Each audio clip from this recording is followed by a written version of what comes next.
Taigi, nugaros tęsiamųjų raumenų grupė sudaro 3 raumenys.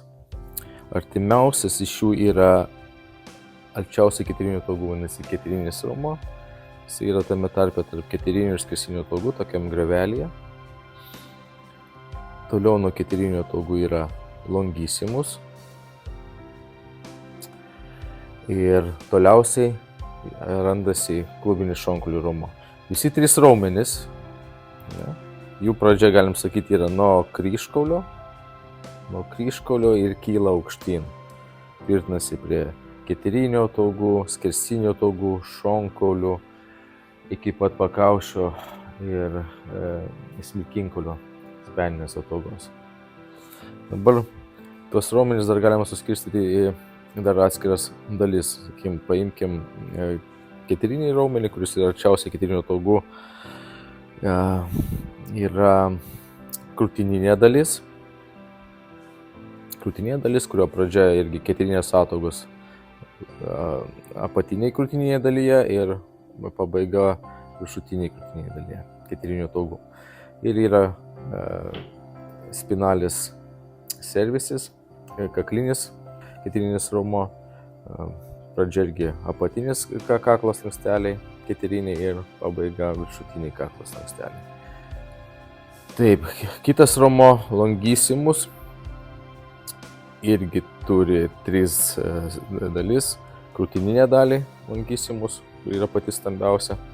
Toliau eina longissimus cervicis, kaklo ilgasis, ilgiausias raumuo ir kepetis.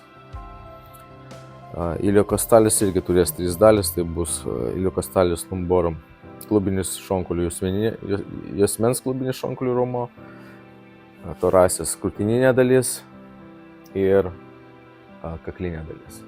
Tai vat visi, galim sakyti, 8 raumenys sudaro nugaros tęsiamųjų raumenų grupę.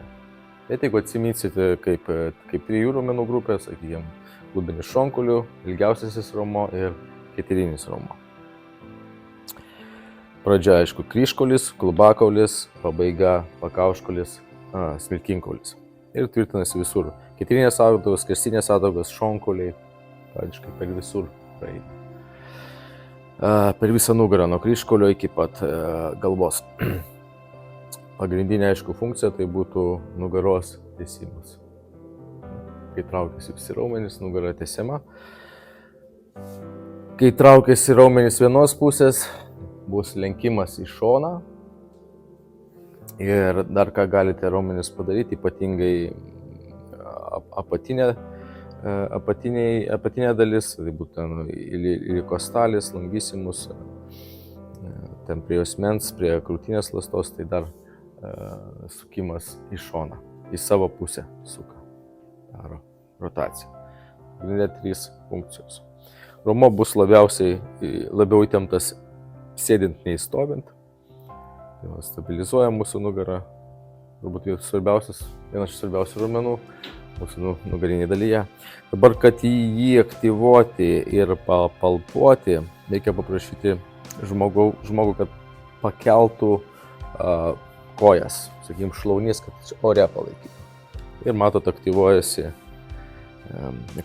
nugaros tęsiamųjų raumenų grupė. Aišku, labiausiai ryškiausias yra ilgiausias raumuo, keterinį yra sunkiau rasti, jisai giliau yra. Tame tarpe tarp keterinių ataugų ir skersinių. Longissimus šiek tiek į šoną nuo keterinio raumens ir toliau labiausiai į šoną tai bus, aišku, iliokostalis, tai klubinis šonkaulių raumuo. Mes galime papalpuoti. Aišku, labiausiai pajausit arba juosmenyje, arba krūtinėje dalyje. Tarpumentyje ir arčiau kaklo sunkiau pajausti, nes jisai gilin paeina po trapecinių, po rombinių raumenį. Ir jeigu jūs prašot aktyvuoti, sakykime, kaklą, aktyvuojasi tie raumenys, tai ir nelabai pajausit. Geriausiai jaučiasi juosmenyje dalyje arba krūtinėje dalyje. Ir kaip juos atskirti palpuojant, tai tik tais pagal skaidulų kryptį, sakykime, jeigu jūs norit palpuoti juos, prašot, kad aktyvuotų, truputį pakel dar kojas, aktyvuojas ir žiūrit. skaidulas turi eiti išilgai. Jeigu manot, kad skaidulas jau eina į šoną, tai jūs jau papuolėt ant kitų raumenų. Tarp jų gali būti trapecinis, arba jeigu eina toliau, galit pajausti rombinius raumenis. Bet šitų raumenų skaidulas, nugaros tęsimų raumenų skaidulas turi eiti išilgai. Kad taip jūs galit atskirti, ant kurių raumenų esat, būtent pagal skaidulų kryptį. Norint pamasažuoti keterinį raumenį, reikia žinoti, kur randasi. Jeigu žinot, kur randasi, tada mes galime pritaikyti tam tikrus masažo metodus. Vienas iš jų galima arčiausiai keterinio togų padaryti tokį atstūmimą arba įėjimą į gylį, į tą griovelį tarp skersinių ir keterinio togų. Įeinat giliai ir galima padaryti tokius patrinimus, išjudinimus. Ir per visą šitą nugaros griovelį mes galim praeiti.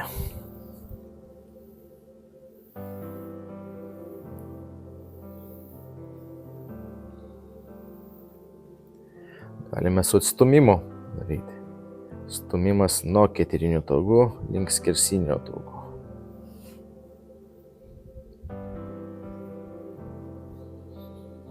Ir vėl pravažiuojam, patrinam, vėl atstumiam. Galime iš nugaros su nykščiu palei keterinės ataugas ir eiti žemyn link kryžkaulio.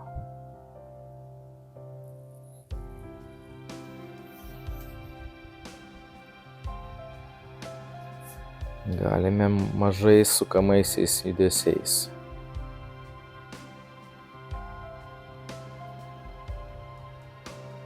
Išilgai keterinio raumens.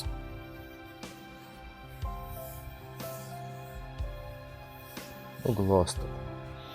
Kitas raumuo būtų longissimus. Tai jisai pats ryškiausias iš tų trijų raumenų. Tai jį lengviausia ir palpuoti ir masažuoti. Mes irgi galim trinimą padaryti tokį skersai raumens. Juosmeninę dalį, krūtininę dalį ir jau ten prie kaklo.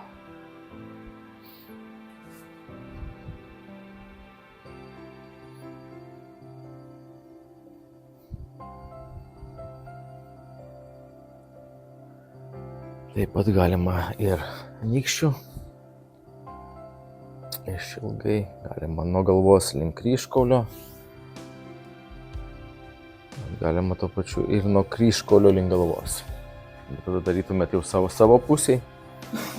Judesi.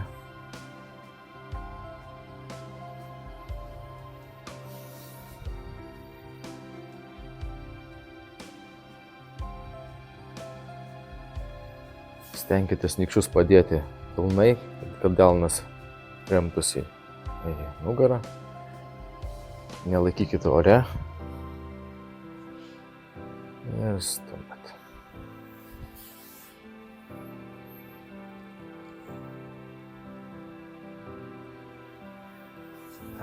Galime su kumščiu, pavyzdžiui, tą krūtininę dalį ilgiausiojo su atviru kumščiu pramasažuoti.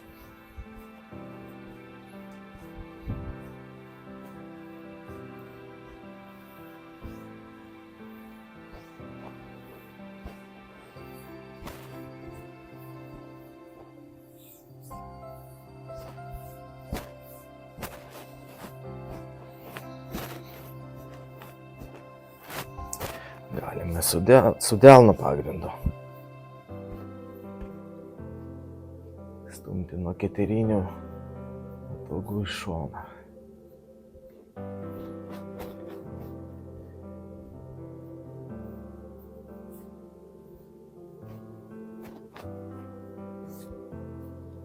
Galima su dviem rankom.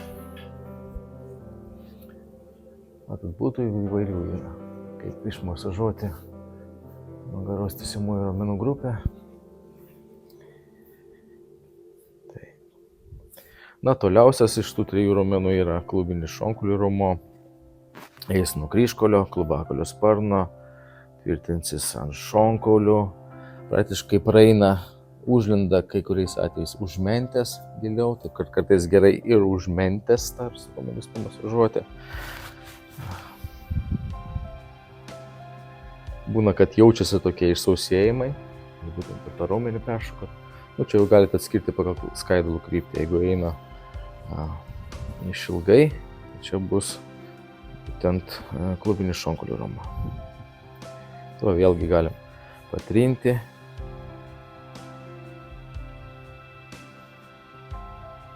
Su pirštų pagalvėlėmis. Galima su viena ranka, su pasunkinta ranka.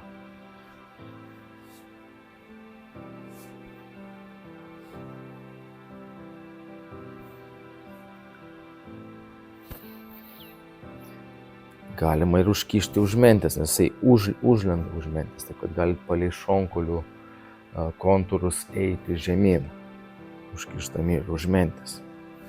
Tas raumuo palenda po mentę, užkelti ranką ir bandyti palei šonkaulius tą raumenį pramasažuoti irgi.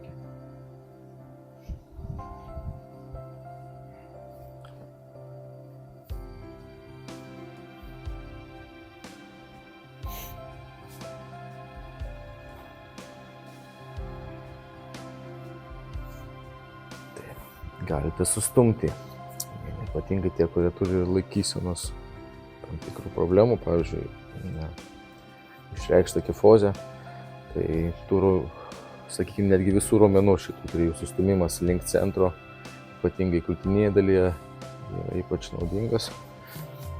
Sustumėm, užkabinam ir stumėm link eterinio taugų. Sustumėm ir stumėm į viršų. Stumėm į centro ir toliau stumėm į viršų.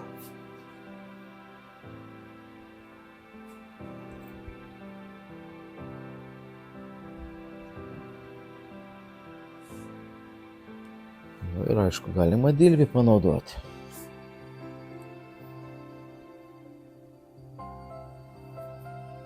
Užkabinat, užrakinat.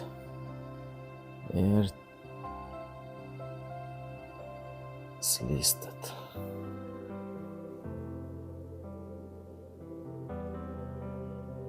Gal slydimas nelabai tinkamas žodis.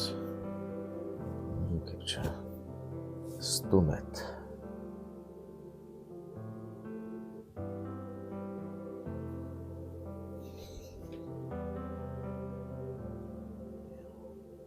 Jeigu norit, sakykime, daugiau keterinį raumenį, tai jūs aišku galit, bet jau aišku reikia atsargiau naudoti alkūnę. Reikia atsargiai, kad neužvažiuoti ant keterinio tauko. Tai kad darykit lėtai. Ir žinoma, aišku, jeigu yra žmogus neraumeningas, tai alkūnės nenaudokit. Nes jeigu jūs naudosit ant kūdo žmogaus, tai jeigu paimti kaip pavyzdį, sakykime, aš braukčiau su alkūne, tai šokinėčiau per šonkaulius. Blium, blium, blium, blium, blium, blium. Tai būtų. Taip kad tai būtų netikslinga, esant kūdam. Sakykime, braukčiau per šonkaulius. Bet esant raumeningam, mėsingam žmogui, tai galite panaudoti ir dilbį. Kūdiems nerekomenduojama. Ir čia pas mumis raumeningas žmogus, tai galime biškį truputį lietuviškai stipriau paspausti. Kaip dariau gerai? Ar jau truputį čia normaliai prieš kamerą, ar normaliai iš tikrųjų? Tai va. Dabar gerai? Tai va. Neskubėdami galima sakau, alkūnę panaudoti.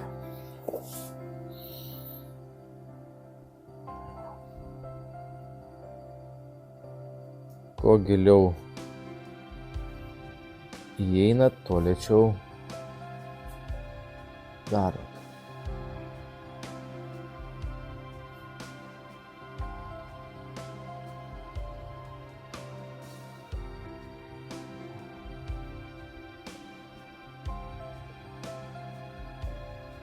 Tai va, tai keletą būdų, kaip galima išmasažuoti nugarą.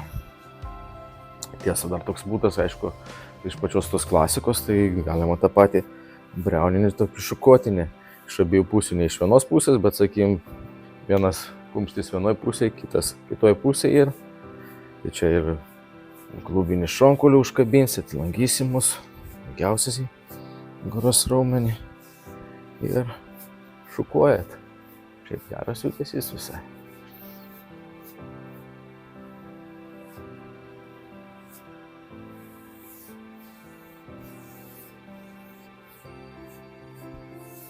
Galit biškį su tokiam variacijom. Pašukuojat, biškį taip nuglostat. Giliai. Pašukuojat, nuglostat.